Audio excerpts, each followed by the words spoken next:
우리 인생에는 쉽게 설명되지 않는 억울한 상황들이 자주 찾아옵니다. 그런 순간마다 우리는 묻습니다. 하나님, 왜 이런 일이 저에게 일어나는 겁니까?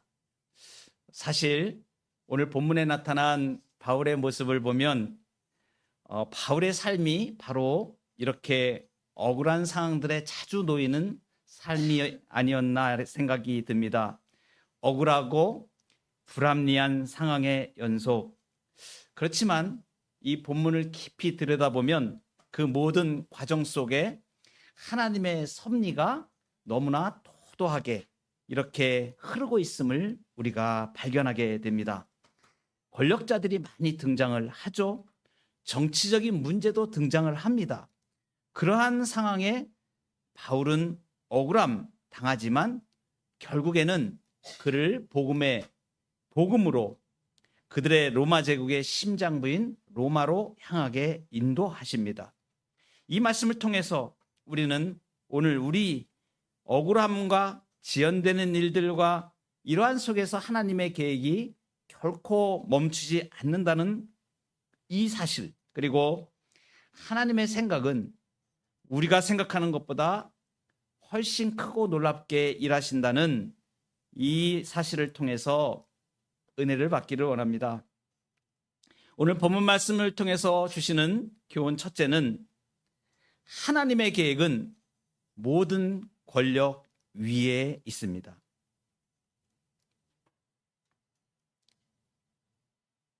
사도행전 25장 오늘 본문 13절에 이렇게 시작을 하죠.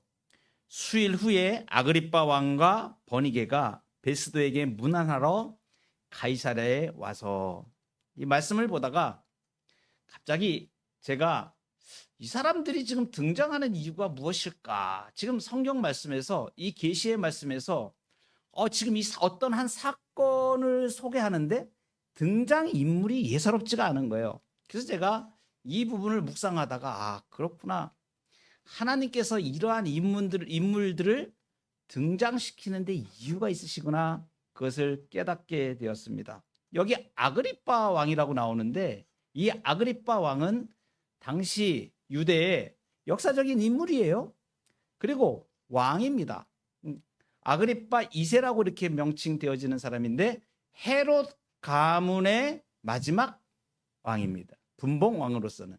그러니까 당시에 로마가 세계를 지배하고 있었는데 유대의 그 땅은 분봉 왕이라 그래가지고 그 지역을 다스리도록 그 유대 민족 중에서 왕을 세우는 거죠. 헤롯 가문이 헤롯 대왕 때부터 헤롯 대제라고 일컬어지죠.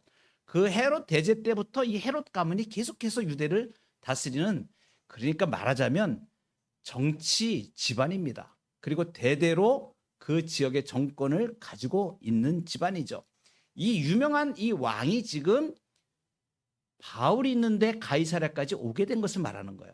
그러면 이게 지금 이 말씀이 바울이 아그리빠 왕을 만나서 그 앞에서 자신의 처지를 변명하는데 변명이 아니고 오히려 하나님의 복음을 전하는, 예수 그리스도를 증거하는, 예수 그리스도의 부활을 증거하는 기회로 삼거든요. 이 사건을 통해서 우리에게 보여주는 명확한 것이 있습니다. 모든 정치인들은 자기의 뜻을 따라서 그렇게 행동하지만 하나님의 계획은 그 모든 정치, 권력, 모든 음모 위에 있다는 사실이에요. 유대교의 정통한 학입니다. 같이 온 사람이 있어요. 버니게라는 그 누이입니다. 헤롯 아그리빠 2세의 누이인데 이 버니게도 굉장히 유명한 여자예요. 역사에 보면 요세푸스가 기록한 모든 역사적인 사실이나 이런 데 보면 이 왕 가문을 이용해 가지고 자신의 정치적인 야욕을 드러내는 유명한 그 여성입니다. 버니게라고.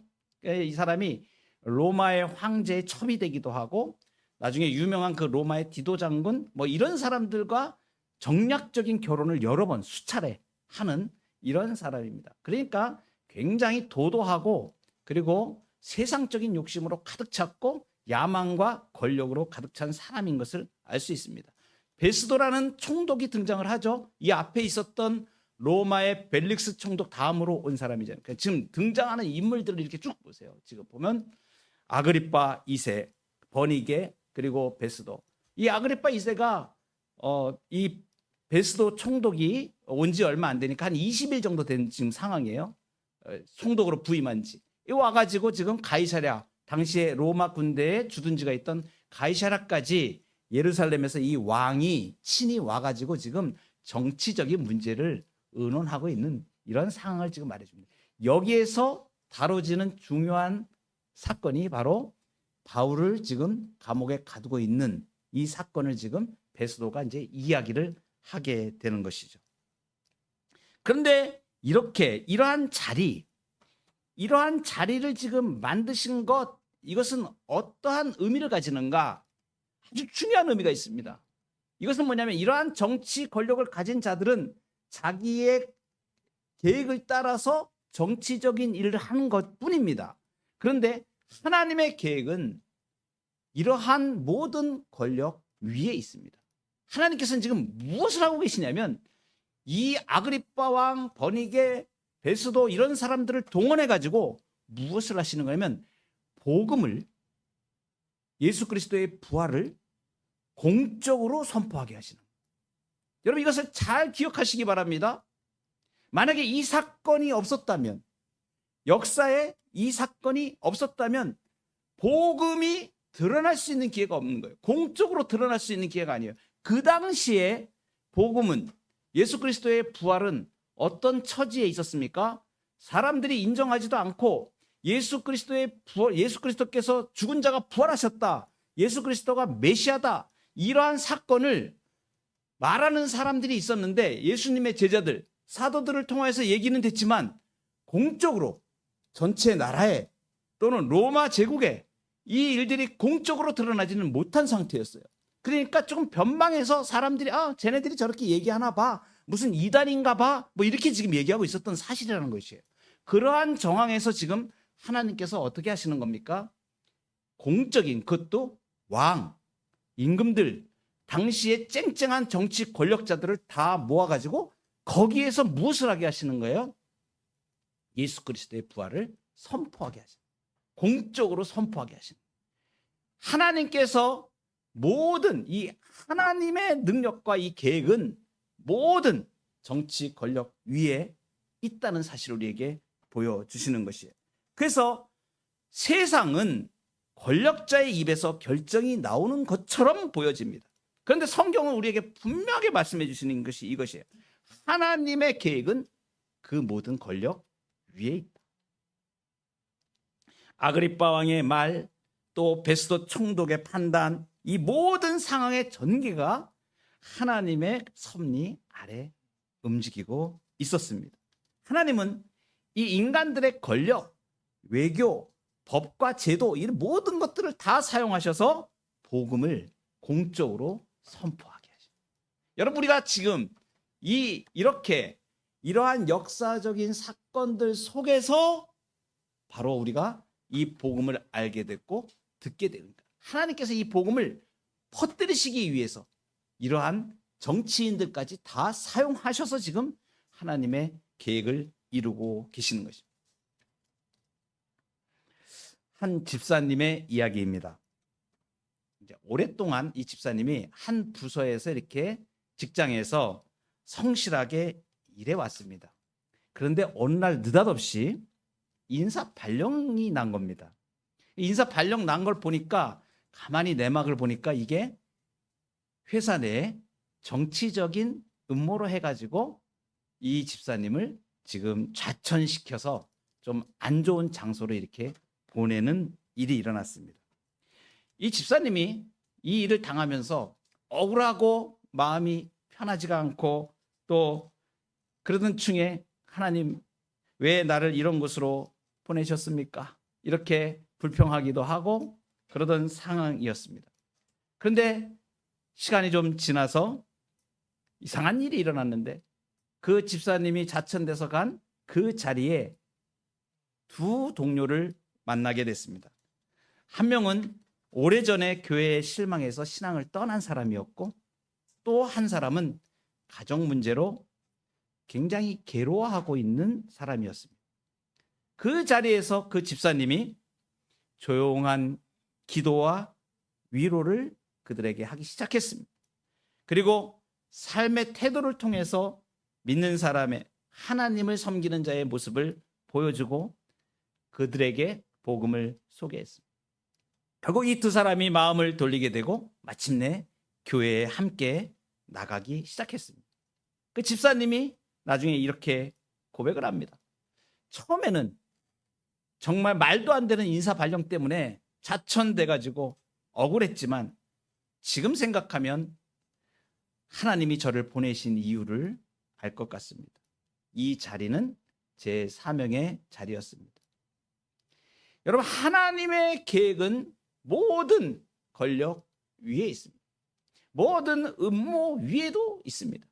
그래서 하나님의 계획이 우리의 삶을 주장하시는 것을 바라보게 되면 우리의 삶의 모든 목표가 달라집니다. 성경에 보면 제가 좋아하는 요셉이라는 인물이 나옵니다. 형들에게 팔려가지고 미움을 받아서 팔려가죠. 그래 애굽에 가서 갖은 고난을 당하고 나중에 하나님의 도우심으로 하나님의 인도하심으로 그 요셉이 애굽의 총리 대신이 되지 않습니까?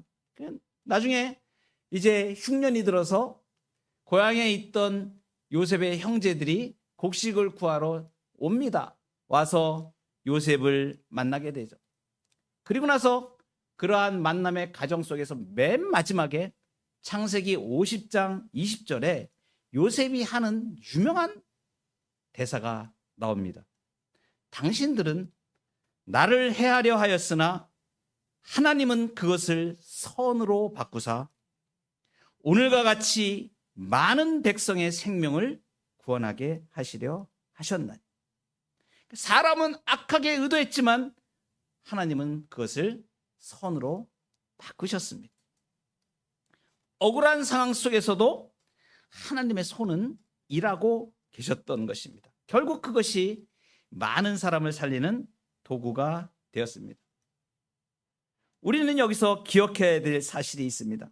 지금 내가 받는 부당한 대우 또는 뜻하지 않은 자리, 이해할 수 없는 억울함 속에서도 하나님의 계획은 그 위에 있다는 사실을 믿으시기 바랍니다. 하나님은 사람의 의도 너머에서, 권력의 결정 너머에서 복음과 생명을 위한 더 크고 깊은 뜻을 이루고 계십니다. 하나님의 계획은 언제나 우리의 억울함보다 큽니다. 이 사실을 믿으시기 바랍니다. 두 번째입니다. 하나님은 약속을 정확한 때에 이루십니다. 말씀을 묵상하다가 깜짝 놀랐습니다. 이 사건이 지금 바울이 아그리빠 왕과 베스도 총독 앞에 이렇게 서게 된 상황이지 않습니까?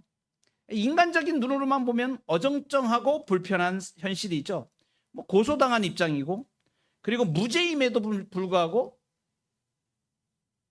석방되지도 않았고, 그러는 사이에 베스도는 유대 지도자들과 그들에게 잘 보이려고 결정도 미루고, 그러는 사이에 또 아그리빠가 이렇게 방문하게 됩니다. 근데 우리가 이렇게 인간적인 면으로만 보면 단순히 그냥 정치적인 조율로 하는 것으로 이렇게 보입니다. 그렇지만 하나님은 이 말씀 속에서 우리에게 분명하게 말씀해 주시는 뜻이 있습니다. 그것은 뭐냐면 하나님의 약속이 정확하게 성취되고 있다는 것을 이 사건에서 지금 보여주는 거예요. 사도 바울이 다메섹에서 예수님을 만나고 부활하신 예수님을 만나고 아나니아라고 하는 선지자에게 가게 됩니다. 그때 예수님이 아나니아라는 선지자에게 가서 이 바울이 어떤 사람인 것을 말해주는데 그 말씀이 사도행전 9장 15절에 나옵니다.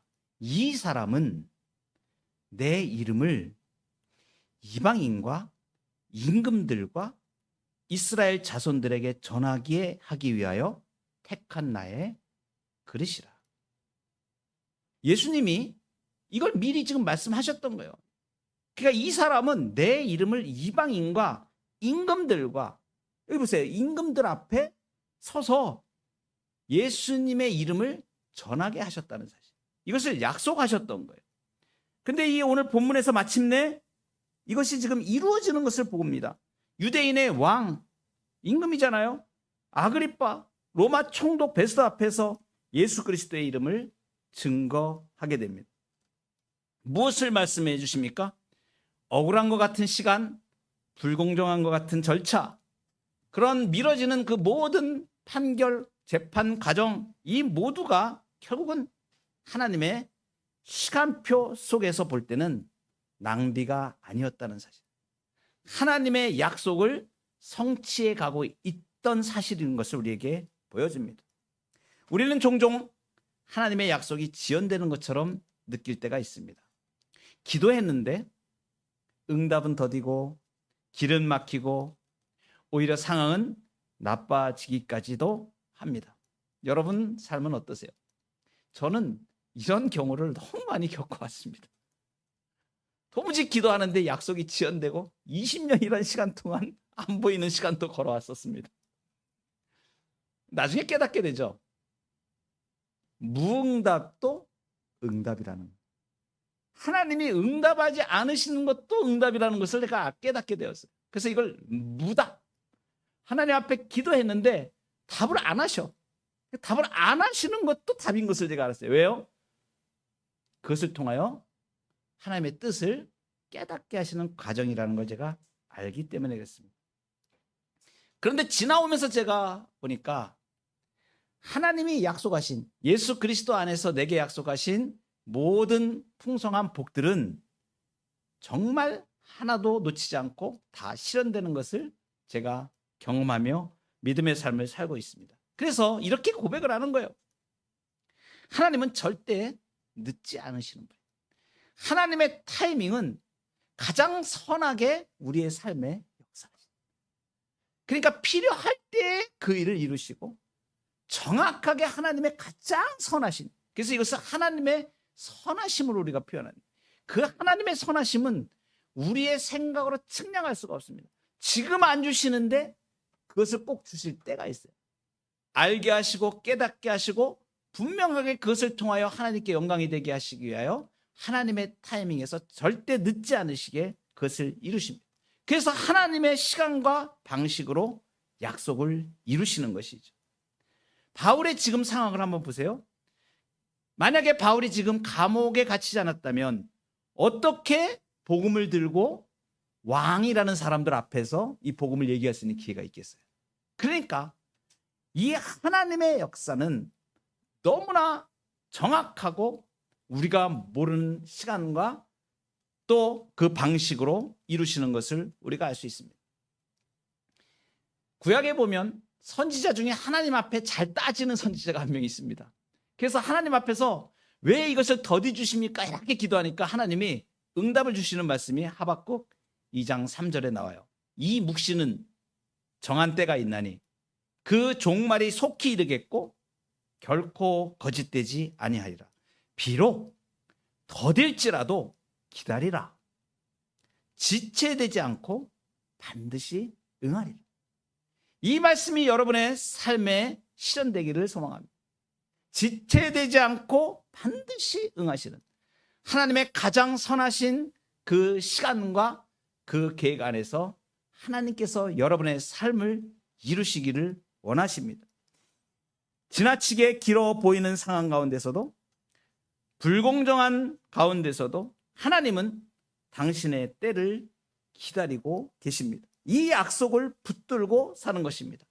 그리고 하나님의 때에 그 약속은 반드시 실현됩니다. 마지막으로 복음은 땅 끝으로 나아가고 있습니다. 결국 바울이 가이사랴에서 이 아그리빠 왕과 베스도 총독 앞에 서게 되죠.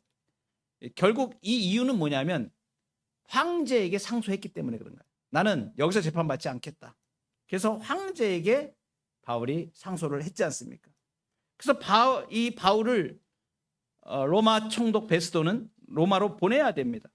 근데 이제 죄목이 명확하지 않으니까 이 죄목을 지금 이제 정리를 하려고 지금 아그리빠를 부른 거예요. 그러니까 인간적으로 보면 복잡하고 또 정치적인 난처함을 해결하려는 시도인 것으로 보이죠. 그렇지만 그 흐름의 밑바닥에 바로 하나님의 손이 지금 움직이고 있죠. 이렇게 상소하여 로마로 가게 된 것, 이것은 바울의 무죄를 밝히기 위한 그 목적이 아닙니다. 그죠? 무엇입니까? 바울을 로마로 보내는 것입니다. 복음이 로마로 나아가고 궁극적으로 땅 끝까지 퍼지게 하시는 하나님의 전략인 것입니다. 그래서 오늘 사도행전 25장까지 우리가 왔는데 다시 사도행전 1장에 처음 시작하였던 그 말씀을 우리가 기억해 보는 거예요. 사도행전 1장 8절에 오직 성령이 너희에게 임하시면 너희가 권능을 받고 예루살렘과 온 유대와 사마리아와 땅끝까지 이르러 내 증인이 되리라 말씀하셨지 않습니까? 이 말씀이 지금 어떻게 되는 거예요? 이제 당시에 세계를 다스리는 로마, 모든 길은 로마로 통한다고 하는 로마, 너무나 놀라운 일이죠. 하나님께서 이 로마 제국, 당시의 세계 패권을 다 가지고 있는 이 나라의 모든 군사력, 모든 문화, 이 모든 사회 현상, 이거 다 정치 권력, 이걸 다 사용하셔가지고 무엇을 하시는 거냐면 복음을 땅 끝까지 보내는 일을 하나님이 지금 진행하고 계십니다. 그러니까 지금 바울이 로마 제국의 심장부인 로마로 들어가는 것, 이것은 이제 복음을 땅 끝까지 전하게 하시기 위한 하나님의 계획의 완성을 향해서 지금 나아가고 있는 것입니다. 하나님의 복음은 멈추지 않습니다. 어떠한 상황 속에서도 하나님은 복음을 더 멀리, 더 깊이, 더 넓게 전하기를 원하시기 때문에 그렇습니다. 1956년에 짐 엘리엇이라는 선교사님이 계십니다. 이분이 에콰도르의 정글의 밀림의 아우카 부족에게 복음을 전하기 위해서 동료들과 함께 정글에 들어갔습니다. 도착 직후에 이 아우카족 사람들에게 창에 찔려서 모두 순교하고 맙니다. 그 당시에 이 짐 엘리엇이라는 선교사님의 아내였던 엘리자베스가 있는데, 이 엘리자베스가 어린 딸과 함께 그냥 남겨지게 됐고, 이 당시에 1950년에 있었던 이 사건이 그 전 세계 기독교인들에게 큰 충격을 안겨줬던 그런 사건이었습니다. 누구라도 당연히 선교를 포기하고 돌아갔을 그 자리에서 이 짐 엘리엇의 아내인 엘리자베스는 전혀 다른 선택을 합니다. 남편이 죽임을 당한 바로 그 부족을 향해, 아우카 부족을 향해서 복음을 들고 가기로 결심을 하고 그들에게 가죠. 몇 년 후에 아우카족은 드디어 마음을 열기 시작했고 그들 중에 많은 사람들이 예수 그리스도를 영접하게 됩니다. 그 중에는 그 남편인 짐 엘리엇을 죽였던 사람도 있었습니다. 엘리자베스는 나중에 이렇게 고백합니다. 하나님께서는 우리가 가장 가기 싫어하는 자리에서 가장 놀라운 구원의 역사를 이루십니다. 여러분이 지금 있는 자리는 어떤 자리인가요? 오늘 혹시 그 자리가 낯설지는 않습니까? 뜻밖이지는 않습니까? 받아들이기 어려운 환경은 아닙니까? 그 자리가 복음이 전해져야 할 땅끝일 수 있습니다. 저는 이 설교를 준비하면서 그 자리가 바로 땅끝에 서는 우리의 마음을 각성케 하는 자리라고 생각이 들었습니다. 여러분의 자리를 그렇게 생각하시기 바랍니다. 땅끝에 선 마음으로 하나님 앞에서 지금 나에게 주신 사명의 자리를 생각하시기 바랍니다. 조용하지만 분명하게 복음은 땅끝을 향해 나가고 있습니다. 하나님의 계획은 모든 권력 위에 있고 하나님의 약속은 정확한 때에 이루어집니다. 그리고 지금도 땅끝으로 복음이 나아가고 있습니다. 믿음으로 이 부르심에 반응하는 저와 여러분의 삶이 되기를 축복합니다. 기도하시겠습니다.